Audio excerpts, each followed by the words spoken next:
The end of the war didn't erase the shadow of the organization that had served as an instrument of terror in service of the Nazi regime, because its image remained etched in Europe's collective memory as a constant reminder of what had occurred during those years. From the international trials to the political debates in divided Germany, the name of the SS remained tied to the idea of blind obedience, institutionalized violence, and crimes committed with calculated efficiency. It wasn't just about black uniforms, insignia, or parades, but about the functioning of a machine that had extended its influence from the battlefields to the extermination centers, and whose legacy conditioned the reconstruction of entire societies.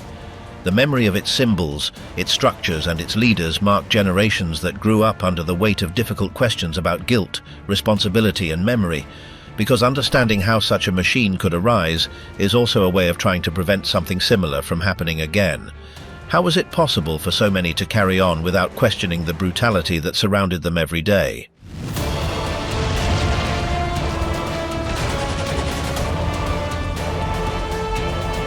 From bodyguards to a force of power, the birth of the SAS. The SS were born in the year 1923 as a small protection unit that served Adolf Hitler at public events, although they weren't independent, but a section of the SA, the so-called stormtroopers that were part of the Nazi Party. These units were in charge of guarding the party leader at meetings and rallies, especially when political violence was common and clashes with communists, social democrats, and other rivals happened frequently. Their initial function was simply that of a personal guard. That small group was disbanded after the failed coup attempt in Munich in November of 1923. But when Hitler got out of prison in 1924 and reorganized the party, the group was created again. This time with a more formal name, Schutzstaffel, which in German means protection squadron. Their main task remained the same, to protect Hitler and maintain order at party events. In their early years, the SS were small compared to the SA, which had hundreds of thousands of members. The SS were under the direct command of the SA and had no autonomy or power of their own. Their first leader was Julius Schreck, one of Hitler's first companions. Then came other leaders, like Joseph Berchtold and Erhard Heiden, but the role of the SS remained limited. They functioned as a kind of elite unit within the SA, with a focus on discipline and total loyalty to the party leader. In 1929, Himmler was designated as head of the SS. At that time, the group had less than 300 active members. Himmler, who until then was a secondary member within the party, saw the potential of that small corps and began to transform it into a separate organization, with its own internal structure, distinct rules, and a more ambitious vision. Under his leadership, the SS stopped being a simple surveillance unit and began to become an ideological force. Himmler placed emphasis on the rigorous selection of its members.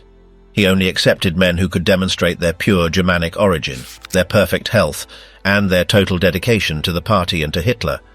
It wasn't just about physical strength or fighting ability, but about forming a group that represented the racial ideal promoted by Nazi ideology. This filter reduced the number of candidates, but it also gave the SS an air of exclusivity. In addition, Himmler promoted a distinct image for its members. While the SA were known for their brutality and disorderly behavior, the SS had to stand out for their discipline, order, and impeccable appearance. They wore black uniforms with well-defined insignia and displayed a cold, controlled, and calculated attitude. Himmler believed that the uniform was part of the psychological power of the organization. At the same time, he fostered an internal culture based on rituals, oaths, and symbols that reinforced the cohesion and sense of special mission of the members. Although still under the general command of the SA, the SS began to establish their own offices, internal regulations, and different chains of command. Himmler understood that he had to act carefully so as not to directly challenge the SA, which were much more numerous and violent.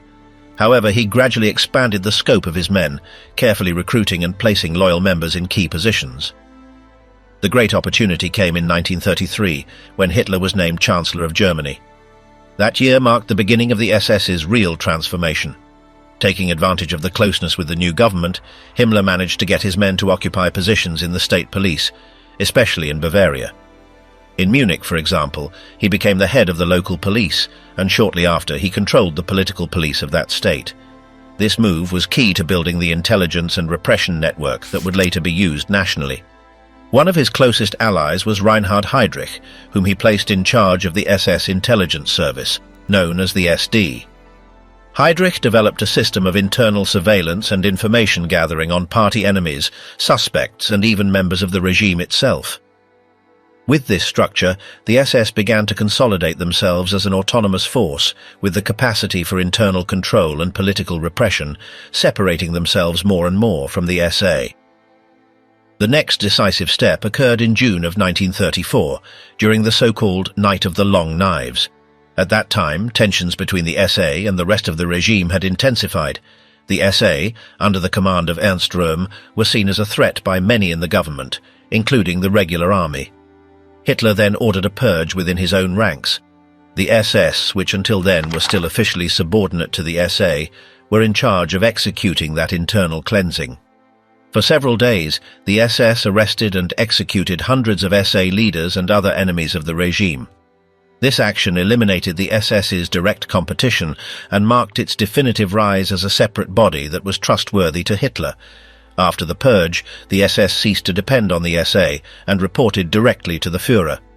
Himmler was named head of all German police forces, and his power multiplied. With this new authority, Himmler unified the police structures under the command of the SS. The Gestapo, the secret police, and the Kripo, the criminal police, were integrated into the system controlled by his men. The state's repressive apparatus was no longer state-run, but party-controlled, under the dominance of a political organization with its own objectives. From that moment on, the SS began to expand its functions far beyond Hitler's personal security. The organization grew in numbers and functions. As the regime consolidated, the SS gained control over detention camps, censorship, surveillance, internal security, and then later over its own military units. The ideological training of its members became a priority, and they were taught that they were part of an elite in charge of preserving and expanding the racial principles of Nazism. Loyalty was absolute, not only to the party, but specifically to Hitler as the supreme leader. Special schools were created to train SS cadres, not only in combat tactics or discipline, but in history, biology, political doctrine, and racial loyalty. Himmler envisioned a new ruling class for the future of the Reich, based on ethnic purity, unconditional obedience, and the ability to act without moral questioning. Unlike the regular army, the SS were not bound by traditional codes or classic military structures. They had their own system of promotions, rewards, and punishments. The bonds between its members were reinforced by communal life, internal ceremonies, and a sense of brotherhood that differentiated them from the rest of the state apparatus. The idea of a modern knightly order floated in the air, although adapted to the objectives of the regime. By 1939, at the beginning of the war, the SS were already a power within a power. They controlled the police, the intelligence services, the concentration camps, state security, and had begun to form armed divisions, the so-called Waffen SS, which would fight on the front lines as part of the army but under a separate command. What had begun as a small group of bodyguards in a radical political party had become one of the most powerful and feared instruments of the Nazi regime. The transformation of the SS was made possible thanks to Himmler's vision, Hitler's support, and the strategic use of power at key moments. From the purge of the SA to the control of the police and ideological expansion, each step was carefully calculated. The result was an organization unparalleled in modern German history, with ramifications in all aspects of life under the Third Reich. Heinrich Himmler, the bureaucrat who controlled everything. Heinrich Himmler was born in the year 1890 in Munich, in the south of Germany. His father, a teacher, had a firm attitude and was very strict about discipline and studies. His mother, more reserved, came from a family that was proud of its Catholic origins. From a young age, Himmler was someone who stood out for his orderliness and attention to detail. He always wrote down what he did, planned his days, and kept everything under control. During his adolescence, he didn't excel in sports or social life, but he was very interested in his country's history and in books that talked about races and ancient traditions. In 1917, when the First World War was still going on, Himmler tried to join the army, but his state of health didn't allow him to reach the front. This situation frustrated him a lot. Even so, he stayed close to the military world, studying agriculture at a technical university and mingling with people who shared similar ideas about the nation and racial purity. At that time, he began to talk with other young people who were unhappy with what had happened after the war, especially with Germany's defeat and the agreements that were signed afterward. In 1923, Himmler participated in the failed coup attempt in Munich, led by Adolf Hitler. Although he wasn't an important leader at that time, the fact that he was there helped him get closer to the party's inner circle. 2 years later, he formally joined the National Socialist Party and quickly began to rise in position. First, he worked on minor tasks, but he soon stood out for his organized way of doing things. In 1929, he was named head of the SS, a small unit in charge of protecting the party's leaders. Under his command, the SS changed completely. They went from being a simple group of escorts to an organization with very strict rules, physical training, loyalty tests, and an internal system of control and surveillance. Himmler imposed a careful selection of new members, looking for people with physical and mental characteristics that he considered appropriate for his idea of what an ideal German should be. It wasn't just about strength, but about conviction, obedience, and a very specific vision about the country's history and destiny. In addition to leading the SS, Himmler occupied other key positions. He became one of the police chiefs and organized the surveillance structure within the country. The Gestapo, the secret police in charge of investigating, arresting and eliminating those whom the regime considered enemies, also fell under his responsibility. This entire system of control was managed with total independence from the common courts. Orders came from above, and it wasn't necessary to justify detentions with evidence. A suspicion or a neighbor's denunciation was enough. During the 1930s, Himmler continued to expand his power. He created a network of concentration camps where people were confined for political, racial, or social reasons. The first centers were built to detain communists and opponents, but with time they were also used to confine Jews, gypsies, homosexuals, Jehovah's Witnesses, and other groups that the regime considered undesirable. Himmler saw these places not only as prisons, but as spaces to re-educate, punish, and, in some cases, directly eliminate those who didn't fit with the project he had in mind. Himmler was not only concerned with the operational part, he also wrote letters, speeches, and documents where he explained his vision of the world. He firmly believed in the idea that there were superior and inferior races. According to him, the Germans were heirs of an ancient and pure tradition that had to be protected at all costs. This belief led him to promote research on history, archaeology, and popular culture, seeking evidence to confirm his ideas. In many cases, these were theories without a scientific basis, but he used them as arguments to justify his decisions. With the expansion of the territory controlled by Germany during the Second World War, Himmler's power grew even more. He was entrusted with the organization of the new occupied zones, especially in the east.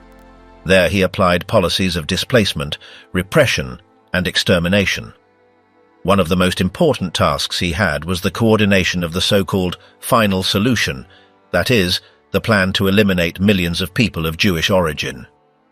Although many organizations participated in that crime, it was Himmler who directed it from the SS apparatus. The extermination camps, like those that operated in Poland, were organized by the offices that he controlled. The massive transfers, the deportation lists, the execution orders, everything passed through his hands or those of his direct subordinates. Despite knowing what was happening, Himmler never showed signs of repentance.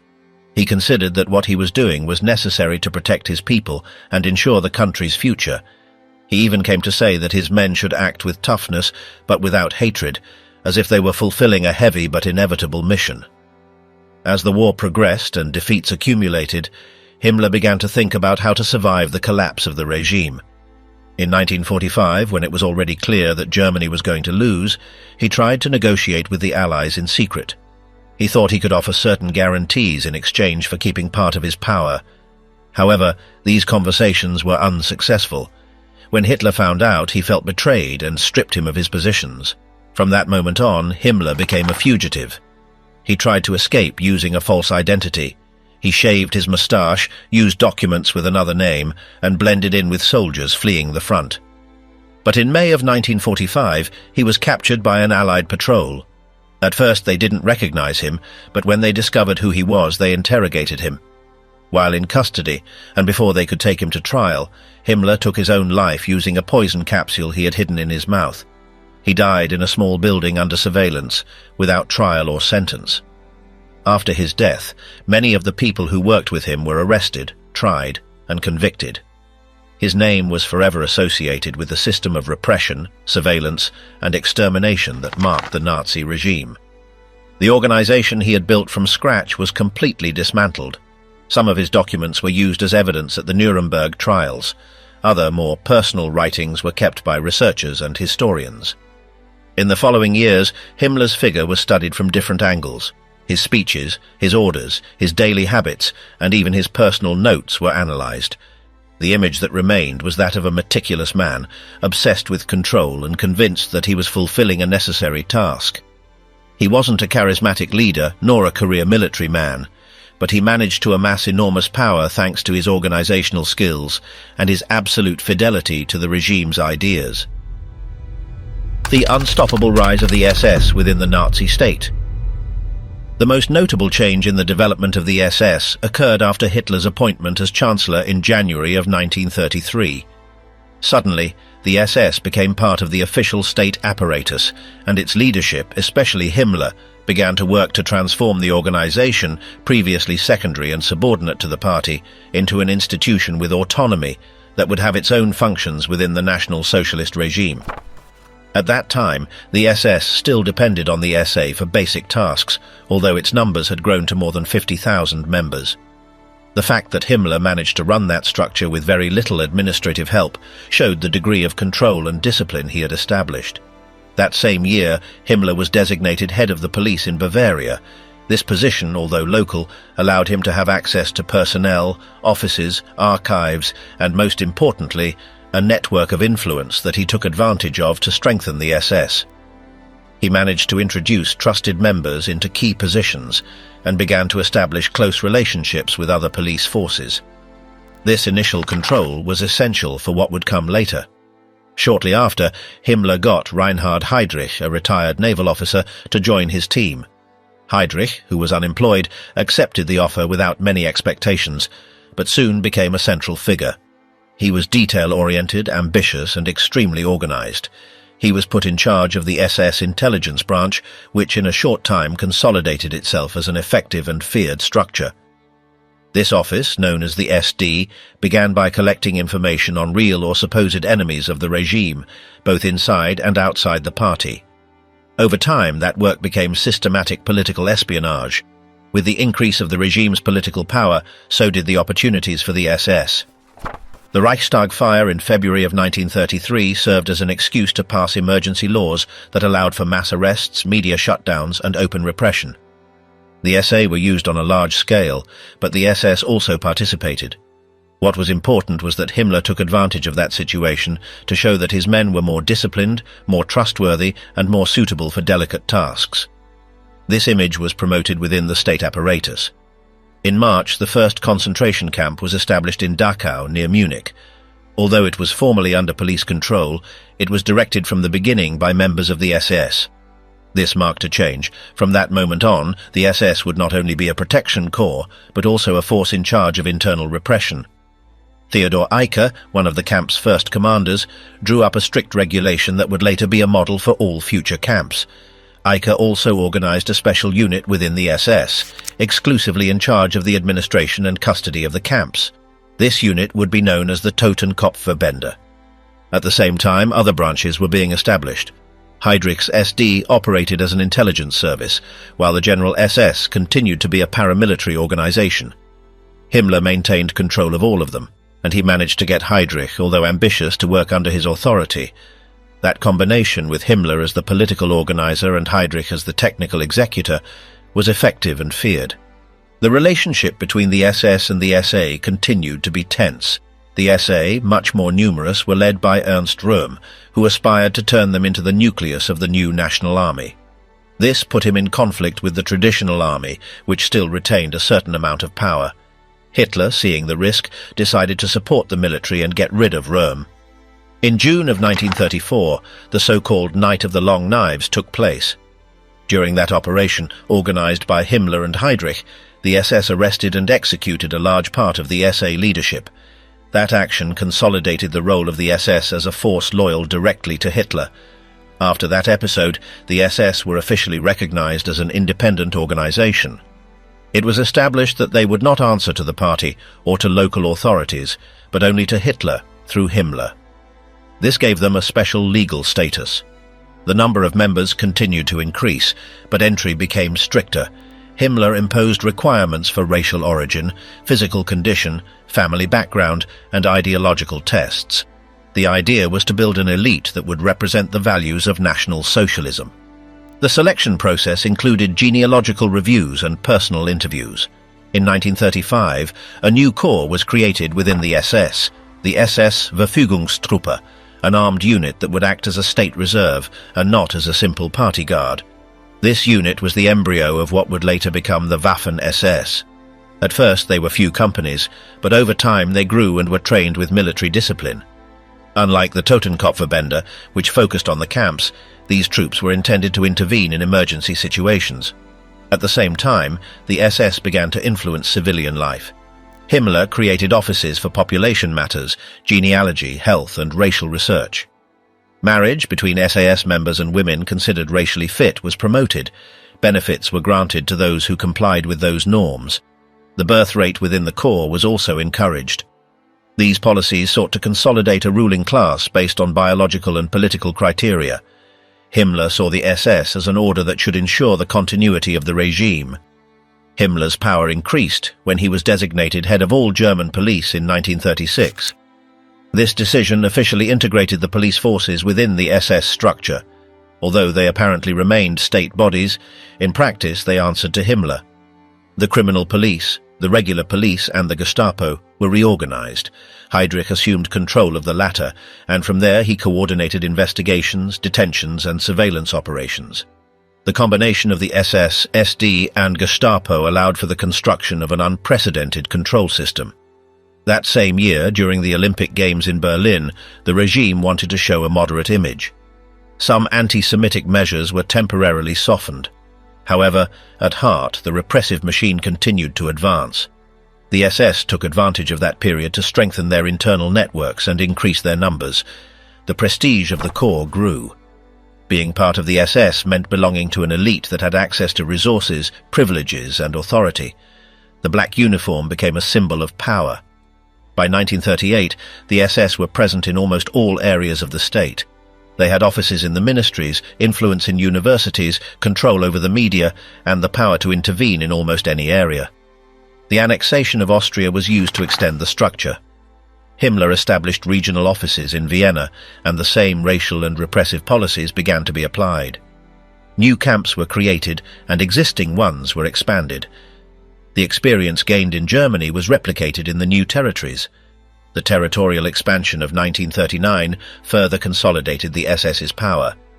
The invasion of Poland allowed for the implementation of more radical measures. Special units called Einsatzgruppen were created in charge of operations in the rear.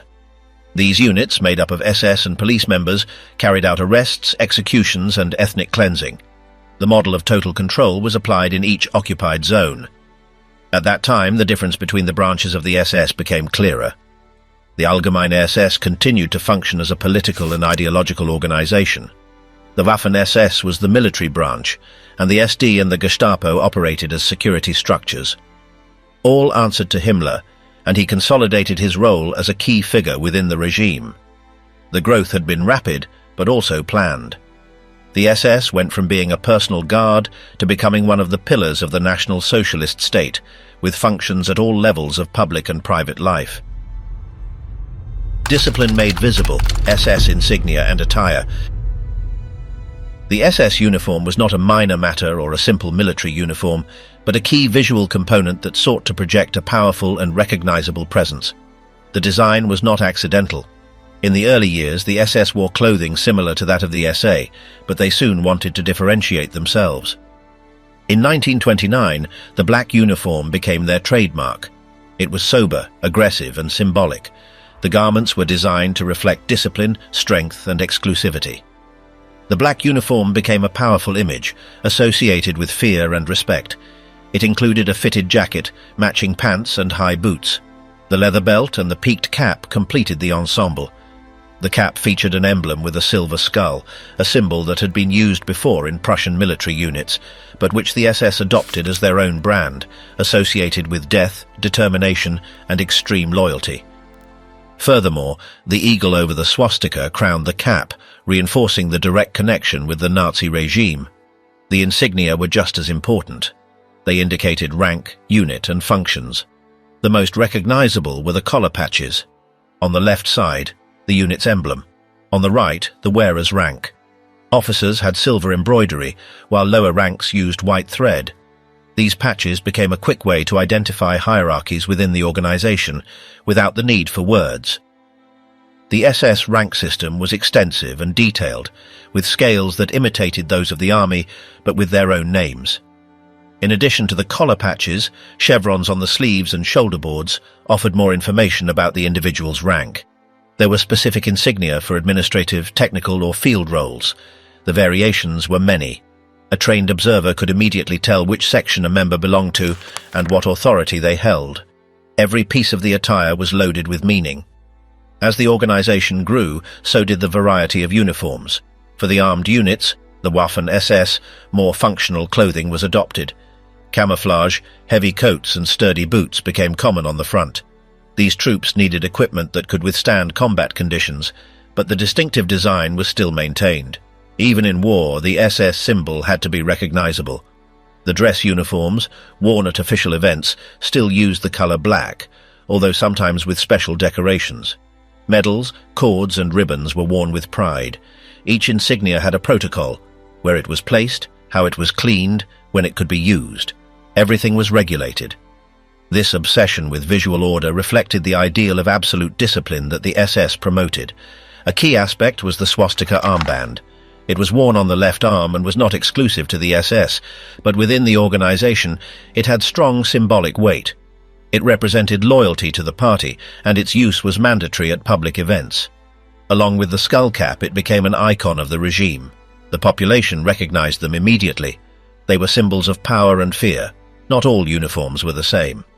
High-ranking officers had custom-made versions with better quality materials and additional adornments. On occasion, personal touches were included, such as rings or batons. However, the basic design was always respected. The SS aesthetic did not allow for significant deviations. Even the hairstyle or the way of wearing the belt was regulated.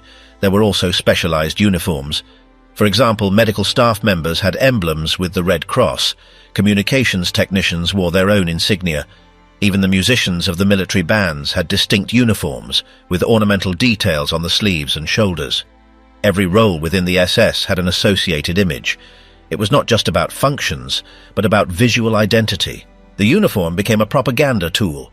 In marches, the perfect formations, the dark colors, and the metallic sheen of the insignia created a visual spectacle that impressed attendees.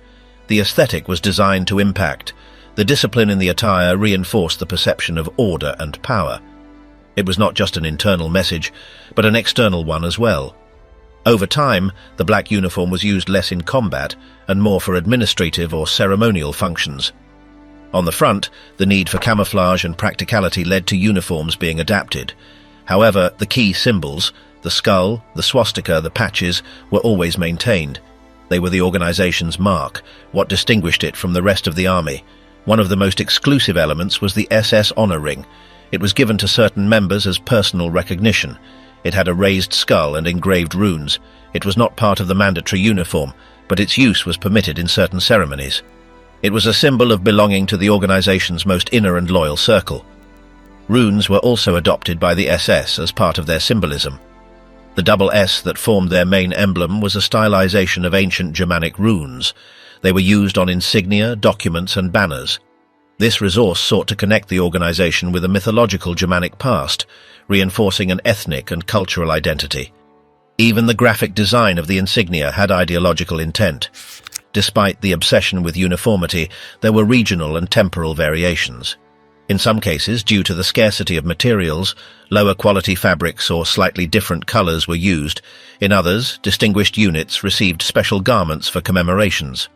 However, the goal was always to maintain the visual standard, even in difficult contexts. Training included instruction on the use of the uniform. Recruits learned from the first day how to put on each garment, how to clean it, and how to maintain a neat appearance. The uniform was part of the indoctrination. It was a way of internalizing order, hierarchy, and obedience. It was not just clothing, it was a constant sign of whom they served and what they represented. After the war, the SS uniform became a symbol of horror. The images of soldiers with a black cap and skull came to represent the repression, violence, and crimes of the regime. Many of these garments were destroyed or hidden. In some countries their public display was prohibited, but their visual impact endures. It was a design made to last in memory, and it succeeded. Throughout its existence, the SS made the uniform a tool for control, propaganda, and identification. It was not just a piece of clothing. It was a visual language designed to command respect, fear, and obedience. And although the war ended decades ago, the image of the black uniform remains one of the most recognized and feared of the 20th century. The lethal fusion, SS and police at the service of Nazi terror. The German police had been under the control of local state governments for much of its history, and only during the Weimar Republic did a more centralized command begin to emerge. The National Socialist Party had always understood the importance of dominating the police, and in its early days, the SA often clashed with it on the streets. Once in power, the Nazi regime's objective was to take absolute control of the police system and integrate it with the SS, which already exercised internal surveillance and repression functions. In April of 1933, Hermann Göring was appointed Minister of the Interior in Prussia, the largest of the German states. He used that position to replace high-ranking police officials with party-loyal officers and created a secret police force, the Geheime Staatspolizei, or Gestapo. This unit was handed over to Rudolf Diels and placed under Göring's direct command. That same year, Himmler became chief of police in Bavaria and, with the help of Reinhard Heydrich, began organizing a political surveillance network very similar to the Prussian Gestapo. Throughout 1934, Himmler managed to impose his influence over police departments in other German states, gradually expanding the SS's power over the police apparatus. Finally, in April of 1936, Himmler was appointed chief of the German police, a position that officially placed him above all police forces in the country.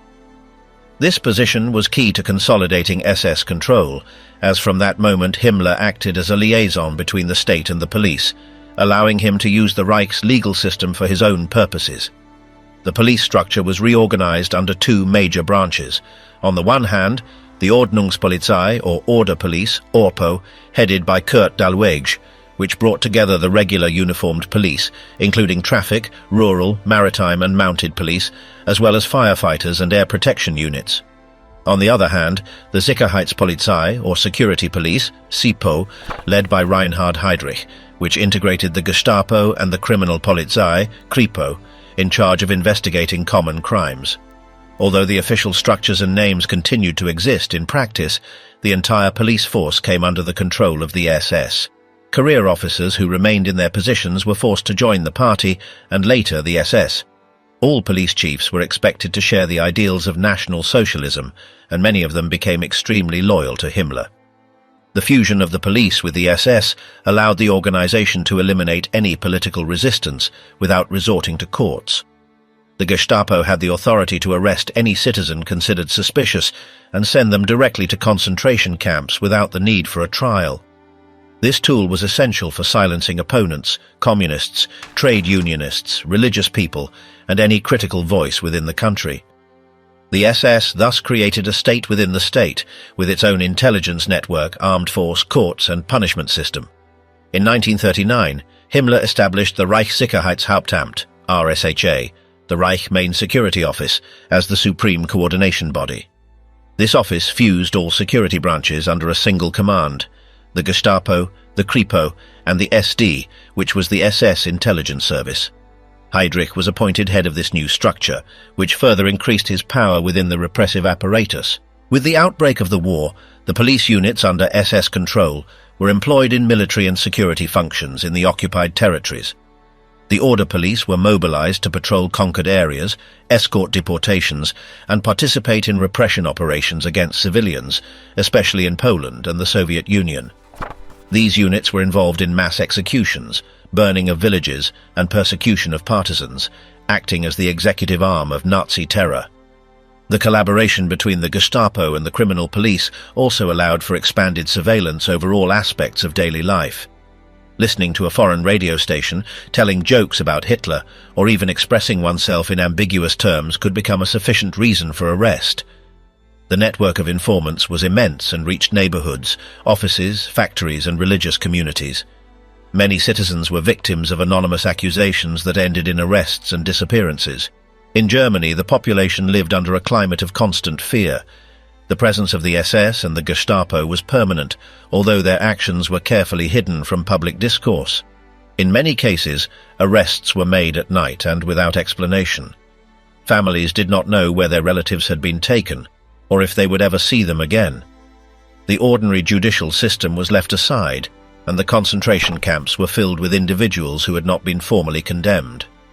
In parallel, the SS established special courts to judge political crimes or treason against the people. These courts, such as the Volksgerichtshof, offered no legal guarantees and functioned as instruments of propaganda. Sentences were handed down in advance, and the trials served only to give a legal appearance to the punishment. Many of the accused were executed after hearings that lasted only a few minutes. As the war progressed, the police under SS control became more brutal. In the Jewish ghettos, in the labor camps, and in ethnic cleansing operations, they actively participated in murders, deportations, and forced labor. The distinction between police and military functions disappeared completely, and repression became part of the machinery of extermination. The Nazi police model also served as an example for collaborationist regimes in occupied countries. In France, Norway, Croatia, and other places, local police forces were established that imitated the techniques and structures of the SS, acting in coordination with them to persecute Jews, partisans, and dissidents. The influence of the Nazi police apparatus thus extended far beyond German borders.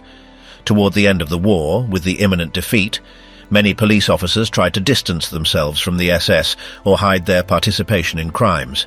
Some destroyed archives, changed their identities, or fled the country. Despite the Nuremberg trials and some subsequent proceedings, thousands of members of the Nazi police system were never tried, and many managed to reintegrate into civilian life after the war. The police under the Nazi regime were not a passive actor or a neutral institution, but a key instrument of control and repression, which acted in service of the party's ideological objectives. Their collaboration with the SS was total, and their role in the implementation of terror was decisive in sustaining the power of the Third Reich and carrying out its most serious crimes. From imprisonment to extermination, the power of the SS in the camps. Although the foundations of the detention camps were established just a few months after Hitler took power, during the first years, these places were somewhat unstable, both in their number and in their function. From 1933 onward, many regional SS authorities, along with other agencies, improvised centers to imprison those who were considered enemies of the regime, such as communists, socialists, government critics, and people accused of immoral conduct. Old factories or schools were often used, which were urgently repurposed, and each was run by local SS personnel, police, or even the SA. In this period, each location operated with its own rules, without a common administration. There was no central control system, so the treatment of the detainees depended on who was in charge. Physical violence was a frequent occurrence, and some commanders took extreme liberties with the prisoners. Many cases of abuse and mistreatment were reported, which led the authorities to try to unify the management of the camps. By 1934, after the purge of the SA, Heinrich Himmler consolidated his influence by becoming the head of both the police and the SS. At that time, he began to seek a system of camps under the absolute control of the SS. That same year, Himmler appointed Theodor Eicke as inspector of concentration camps. Eicke had already been in charge of the Dachau camp, one of the first and most important, and had established there a model of operation that would later be replicated in all the other centers. His manual included specific rules for the guards, strict routines, defined punishments, and a clear hierarchy. The system created by Eicke eliminated any ambiguity about who had authority. The concentration camps were not under the supervision of ordinary justice or the civil penitentiary system, but were managed exclusively by the SS. Prisoners had no right to a formal trial, and their release depended solely on the regime's security apparatus. Eiche also introduced the figure of the surveillance officer, responsible for ensuring that the guards complied with the camp's rules and did not act on their own accord. One of the most impactful elements of this structure was the creation of specific SS units to administer the camps. From 1936, the Totenkopfverbände, or Death's Head units, were established to be exclusively in charge of surveillance in these places. These formations operated autonomously and had their own training system, uniform and organization. Their symbol, a white skull on a black background, became one of the most feared emblems of the regime. As the 1930s advanced, the camps stopped being improvised places and became permanent institutions of the Nazi system.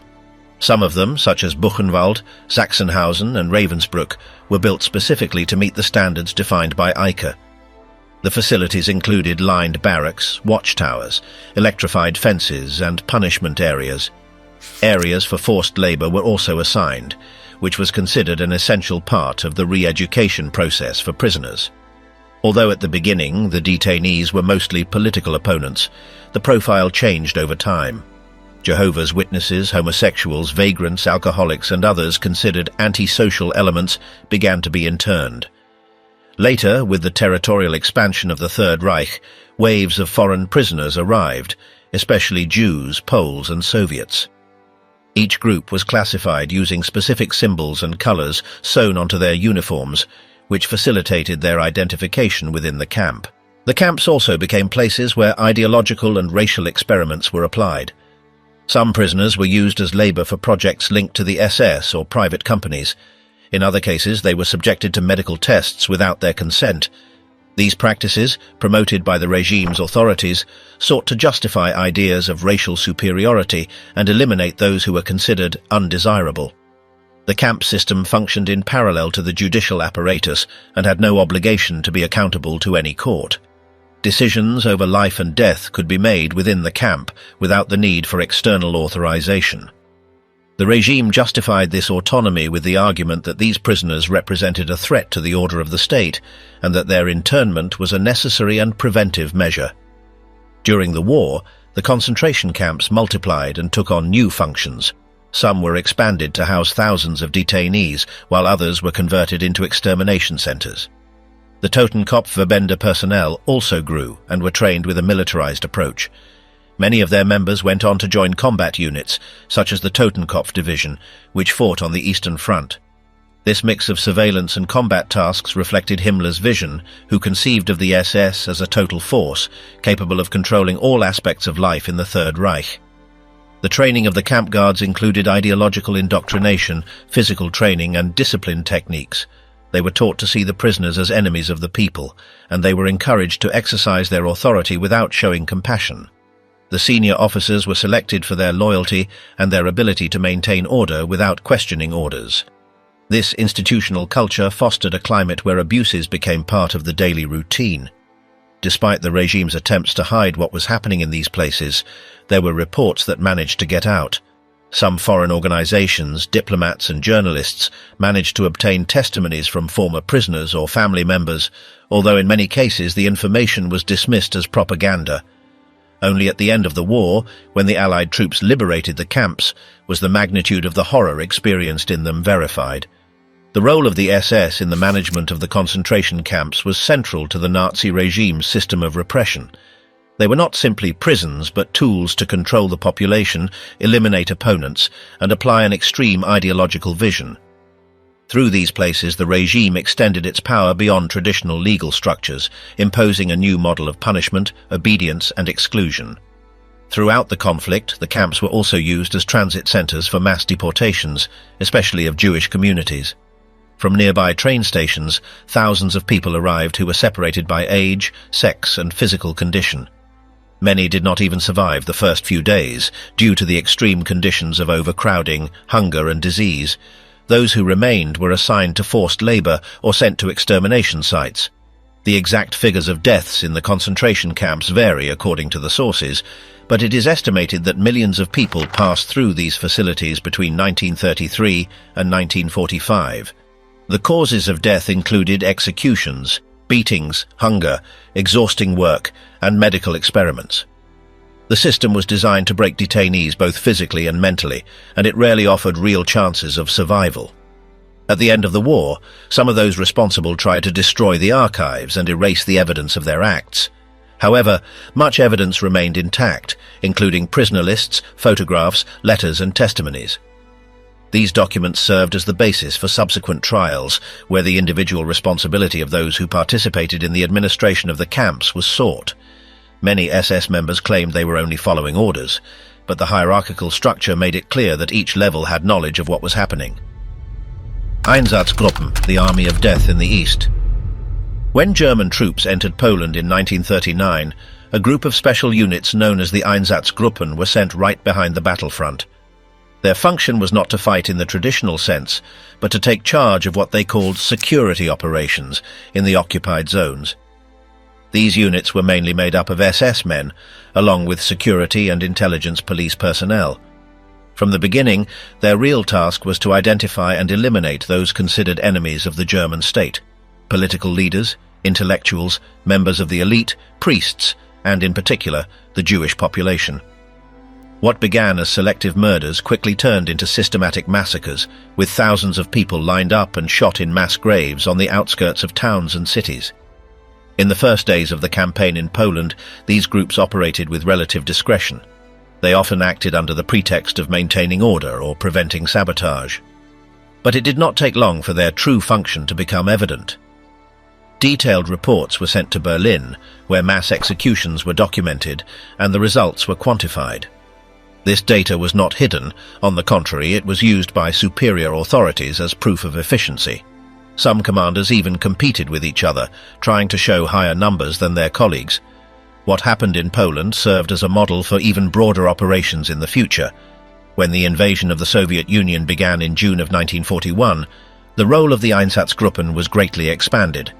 4 large groups were formed: A, B, C, and D, each assigned to a specific region of the military advance. Their main mission was to follow the army and cleanse the territory of ideological enemies. As the army advanced eastward, these units began their work immediately after. In many cases, they had the collaboration of local residents who, whether out of conviction, opportunism, or resentment, helped in the identification of Jews, communists, or suspects. In Lithuania, Latvia, Ukraine, and other parts of the Soviet Union, the operations reached levels of violence difficult to describe. Entire cities were emptied of their Jewish population in a matter of days. People were taken in groups to the outskirts, forced to dig ditches, and then killed.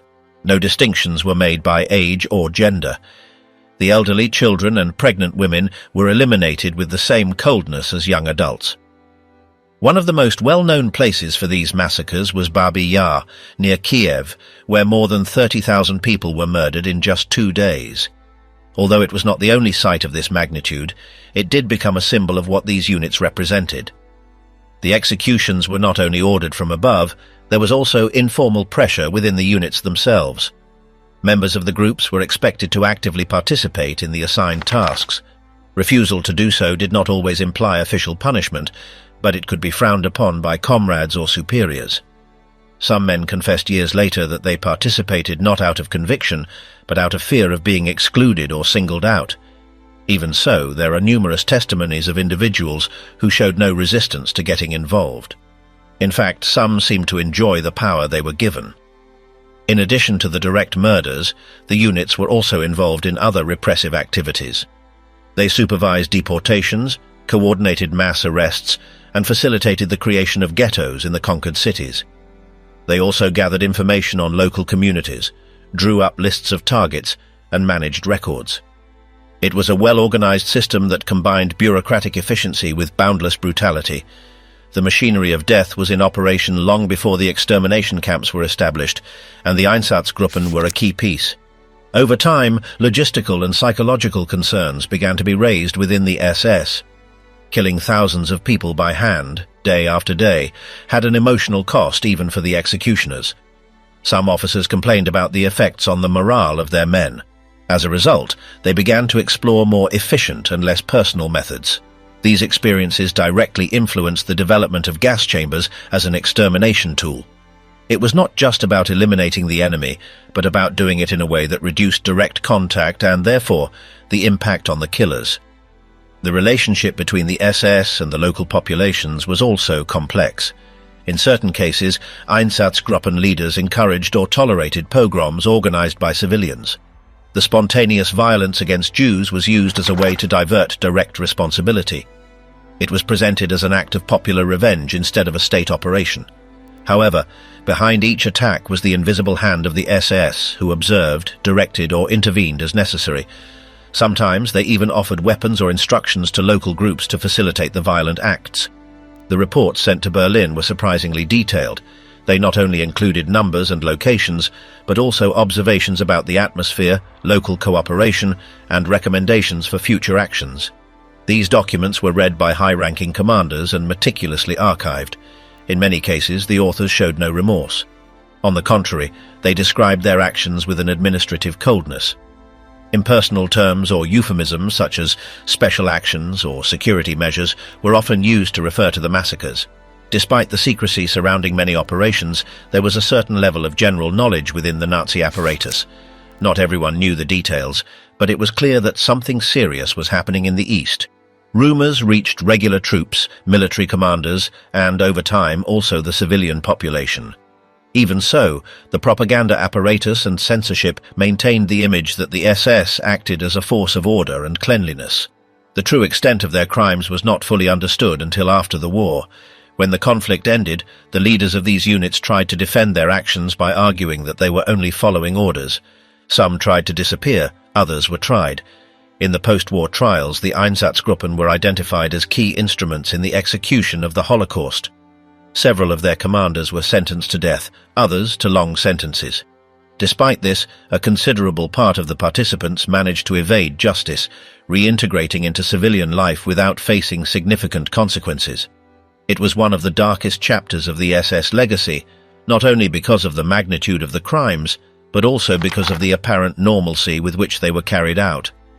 The Einsatzgruppen represented a new form of warfare, in which the enemy was not just the opposing soldier, but any person who did not fit into the ideological project of the regime.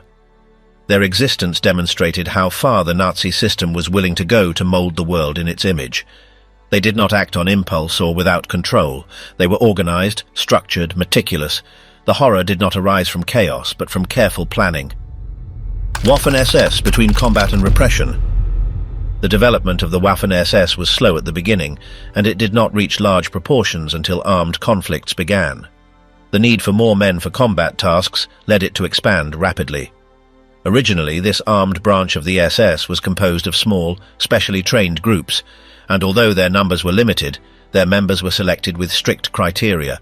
As the war dragged on, the requirement for well-trained and disciplined soldiers led to the incorporation of more people, some even with fewer selection criteria than those at the beginning. The Waffen SS was not part of the regular army, but it cooperated with it. It had its own chain of command, its own training system, and its own independent structure. Its soldiers were instructed in both military tactics and ideology. This combination sought to form loyal combatants committed to the regime, not only in terms of military skills, but also in political thought. The training included intense physical exercises, battle simulations, indoctrination, and strict rules of obedience and behavior. One of the first groups that formed the nucleus of the future Waffen SS was the SS Verfügungstruppe, which translates as Führer's Ready Troops. This unit was at the service of the political command and was considered elite from the beginning. It had its own motorized units, artillery, and other resources. Over time, it became a parallel military force, although officially subordinate to the political control of the SS. Its participation in military operations led it to be recognized for its effectiveness, although also for its harshness in combat and for being involved in brutal actions. During the Poland campaign in 1939, these units demonstrated that they could fight with intensity, although they were also singled out for committing abuses against civilians and prisoners. The actions of some SS units showed a willingness to carry out tasks that other sectors of the army might have rejected or performed with greater moderation. These initial behaviors set a pattern of action that would be repeated later in other campaigns. The growth of the Waffen SS led to the creation of complete divisions. In 1940, there were already structured formations such as the Leibstandarte SS Adolf Hitler, which began as the leader's personal escort, but ended up being a combat division. Other units, such as the SS Totenkopf Division and the SS Division Das Reich, were established with members from other SS groups. These divisions fought in France, the Netherlands, the Balkans, and later on the Eastern Front. The Totenkopf Division was formed with members from the concentration camps, particularly the custodial staff.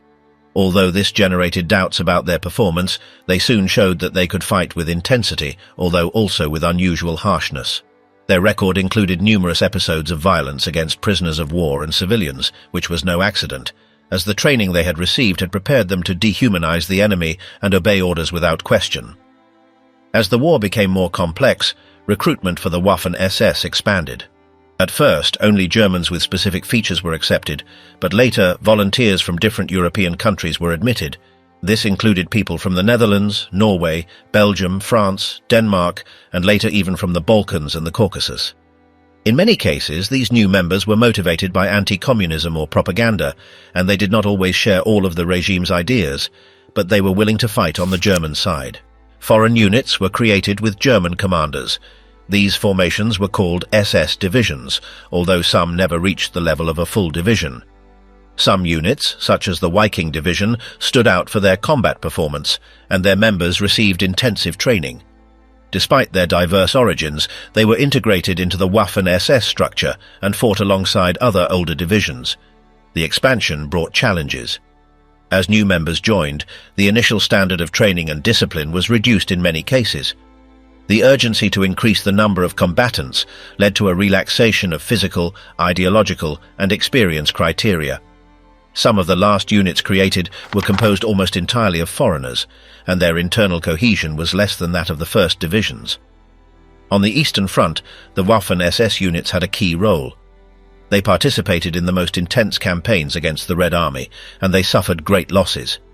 Their reputation for harshness grew, but so did the reports of executions of prisoners, mass reprisals, and collaboration with other agencies to carry out repressive measures.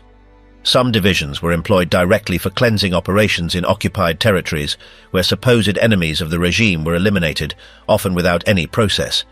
The Waffen SS was also employed as a rapid response force. At various times, when the front collapsed or regular troops could not contain an enemy advance, SS divisions were sent to reinforce the area. These units were better equipped in many cases, had their own resources, and their training made them more resistant in adverse conditions.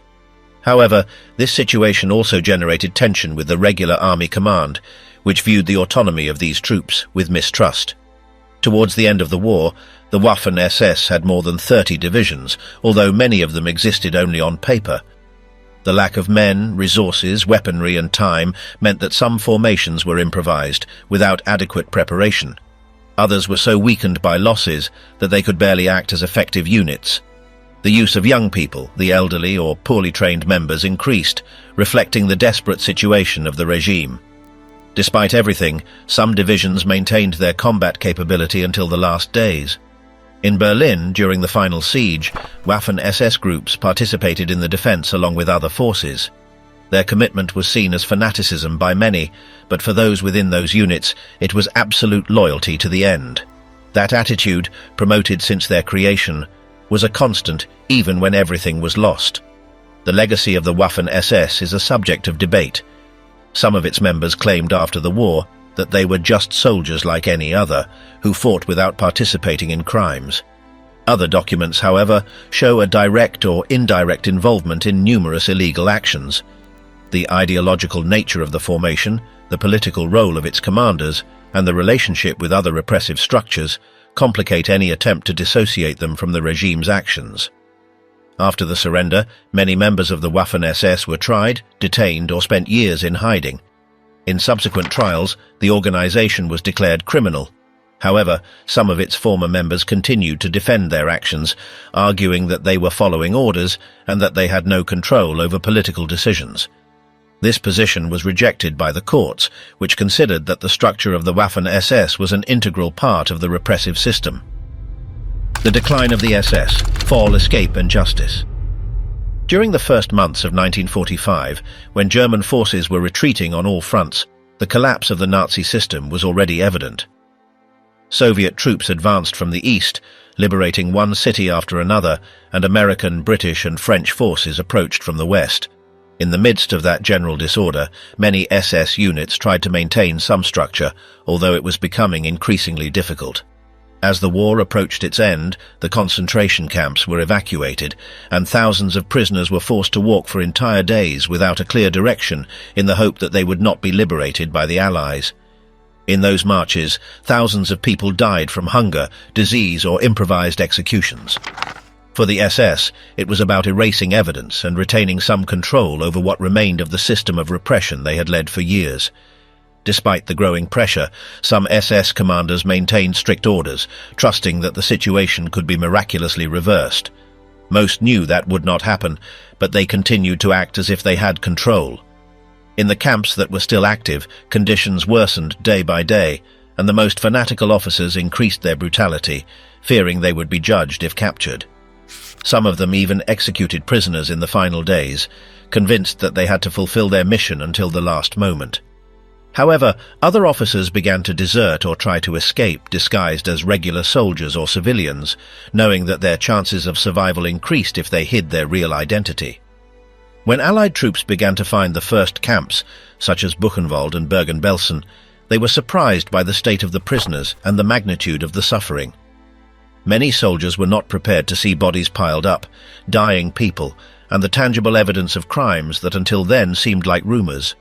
The SS, for their part, tried at those moments to abandon their posts, burn documents, and disappear among the population. Some succeeded for days or weeks, mingling in occupied cities or among refugees, but they could not escape for long. As areas came under Allied control, searches, interrogations, and mass detentions were organized.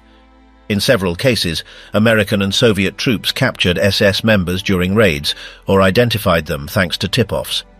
Despite attempts to hide, blood-type tattoos and certain personal documents gave them away. Most tried to argue that they were only following orders or that they knew nothing about the crimes.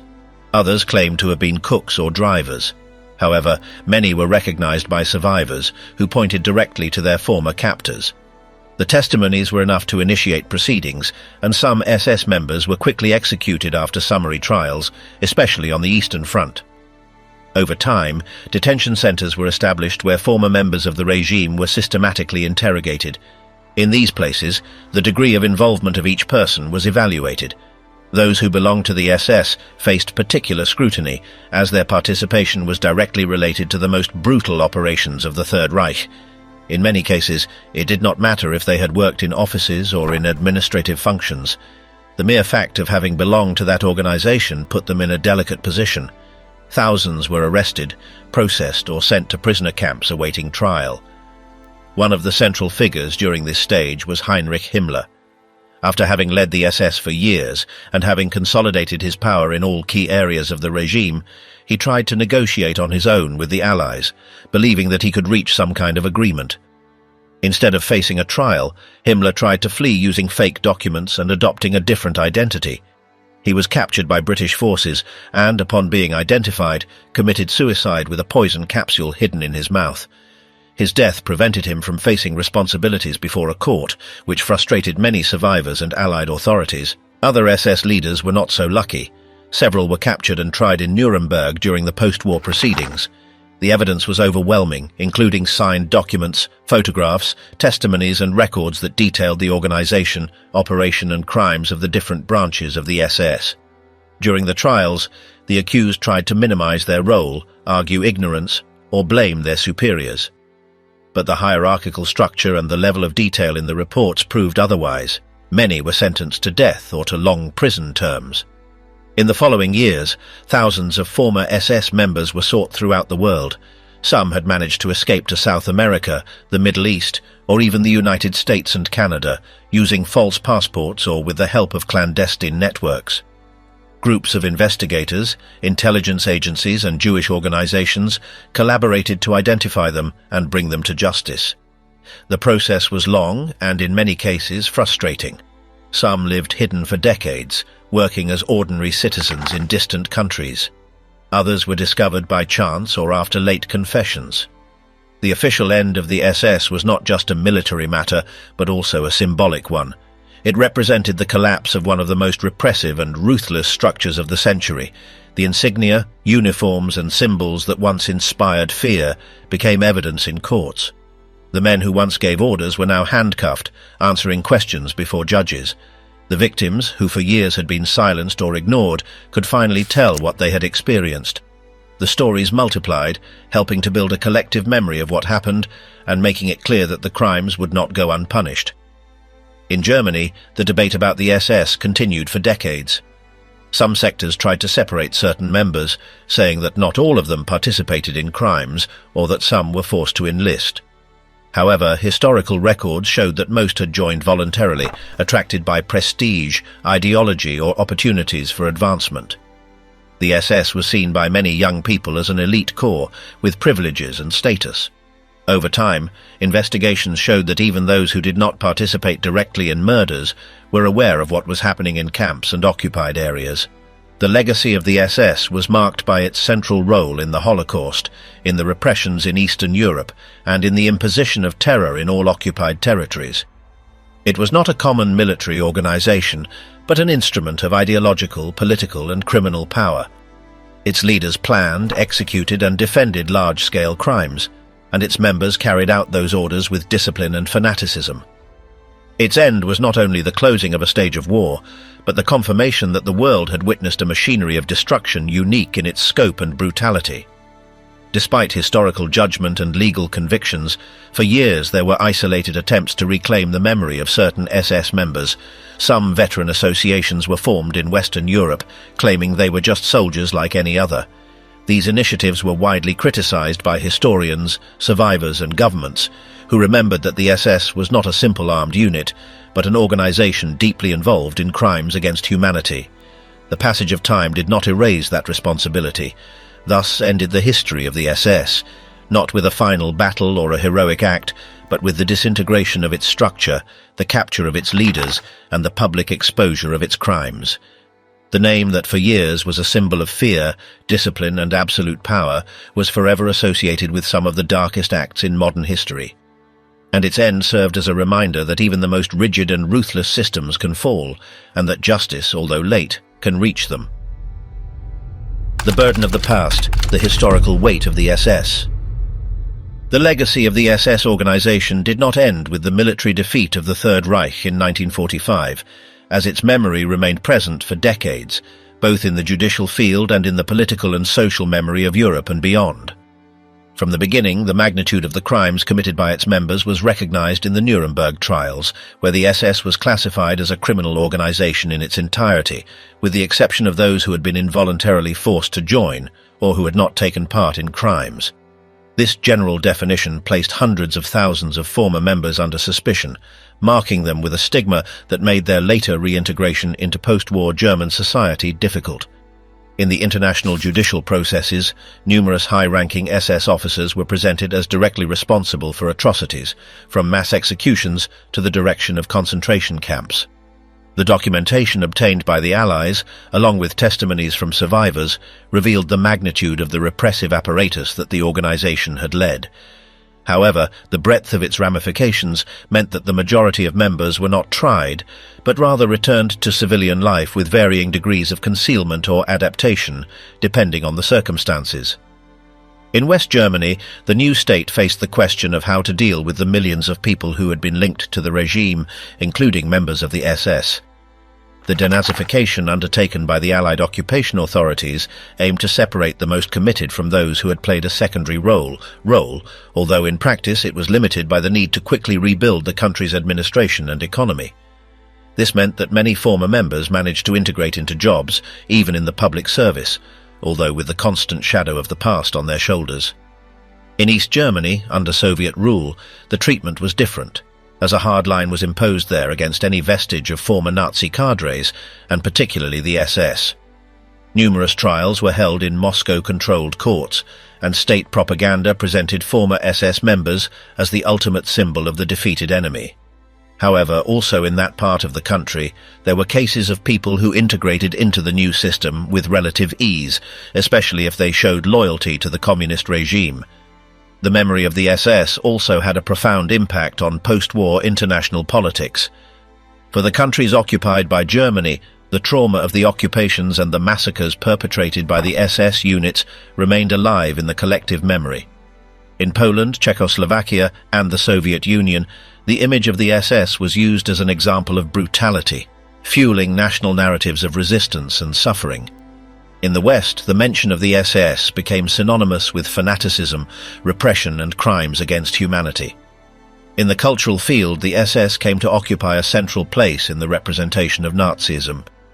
In films, books, and documentaries, the figure of the black uniform and the skull was transformed into the visual symbol of National Socialist terror. The iconography of the organization was recognized worldwide as the image of the most implacable repression. The uniform, the double rune of the acronym, and the ranks were etched as a warning of what a political military apparatus at the service of a totalitarian ideology could generate. However, the legacy of the SS also manifested itself in later controversies. There were attempts by former members to reorganize veteran associations that claimed their service as combatants, especially with regard to the Waffen SS, which some of its former members tried to present as a conventional military corps separate from the regime's crimes. These initiatives were viewed with great suspicion by public opinion and by governments, although in some countries, ex-combatant associations were tolerated under supervision. The discussions about whether the Waffen SS should be considered a legitimate armed force or an integral part of the Nazi criminal system lasted for years. For many historians and jurists, there was no doubt that the Waffen SS had been involved in war crimes and that it could not be separated from the general structure of the SS. However, some veterans insisted on highlighting their role as soldiers on the front, minimizing or denying their relationship with the massacres. In the 1950s and 1960s, when Europe was beginning to rebuild, the issue of former SS members continued to be a sensitive point. The trials held in places like Jerusalem or Frankfurt brought back to public attention the crimes committed in extermination camps and special operations. Figures like Adolf Eichmann, or those responsible for Auschwitz, appeared as clear examples of the SS machinery in action, reminding that justice still had to be imposed even years after the end of the war. The legacy of the SS was not limited to the judicial and political spheres. It also left a mark on the reflection about obedience, ideology, and the ability of modern institutions to become instruments of destruction. The analysis of how a bureaucratic organization with precise hierarchies and administrative structures could transform into a machine of extermination has been the subject of continuous study in universities and research centers. The lessons learned from the history of the SS have served as a warning about the danger of ideological militarization and blind submission to authority. In the second half of the 20th century, many academics pointed to the SS as an extreme case of how the combination of political fanaticism and organizational discipline could lead to atrocities on an unprecedented scale. The memory of the SS also influenced the debates on human rights and the creation of international bodies dedicated to preventing genocides and war crimes. The example of what happened under the direction of this organization helped to cement the idea that there could be no impunity for those who participated in acts of mass extermination, regardless of rank or the excuse of obedience. In Germany, the legacy of the SS generated social and family divisions. Many children and grandchildren of former members grew up with the weight of a last name associated with terror, which sometimes led them to distance themselves from their own past. Over the years, journalistic investigations and testimonies from descendants revealed the emotional burden of discovering the direct involvement of parents or grandparents in the regime's crimes. During the second half of the 20th century and the beginning of the 21st, the study of the SS legacy expanded, incorporating new documentary sources and testimonies that had remained hidden. With the opening of archives in Eastern Europe after the fall of the Soviet bloc, the operations of the special units and the magnitude of the deportations organized by the organization could be known in greater detail. In the international arena, the SS became the most immediate reference for what an ideological paramilitary structure at the service of a totalitarian regime could represent. This example was invoked in debates about other subsequent conflicts and genocides as a warning about the speed with which a state apparatus could transform into an executor of atrocities. The legacy was also reflected in legislation against National Socialist symbols and propaganda. In Germany and other European countries, the use of SS insignia and emblems was banned, with the aim of preventing any form of glorification or resurgence of extremist ideologies. However, neo-Nazi groups have tried at different times to appropriate that iconography, which has forced the authorities to strengthen legal measures. Historical research on the SS has not ceased, and each generation has found in its study new questions about the relationship between power, ideology, and violence. The organization has been seen as a permanent reminder of how far a political structure can go when it eliminates moral limits and surrenders to an ideology of supremacy. In short, the legacy of the SS is that of an apparatus that symbolizes institutionalized brutality and that left an indelible mark on the memory of the 20th century. It is not only about its participation in the war, but about the way it transformed bureaucratic obedience into an instrument of extermination. That legacy continues to function as a warning for modern societies, reminding them that the danger of repeating the same mistakes is always present if what happened is forgotten.